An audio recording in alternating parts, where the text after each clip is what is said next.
Şeytanın verdiyi sənə müvəqqətidir.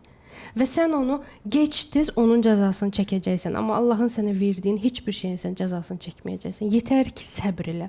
Yetər ki, gözlə. Yetər ki, o sevgini içində öldürmə. Siz deyə bilərsiniz ki, məni filan kəs satdı, filan kəs aldatdı. Ay Kəmal xanım, bəs mən necə insanlara inanım? Məsələ də budur. Bütün bu xaosun içində bir tək o mərhəmətli və sevgili içində öldürməyənə qədər sən deməli insan olaraq qalırsan. İnsan olmaqdan çəkinməyin. İnsan olun. Birinci insan olun. Daha sonra artıq bax, dua eləyə bilmirsən. Çoxunuz bilirəm ki, uşaqlıdır, ailə var, filan var. Məişət hal-hazırda həyatda elədir ki, yəni yaşamaq üçün işləməlisən falan. İnsan 8 saat hər kəs oturub dua eləyə bilməz.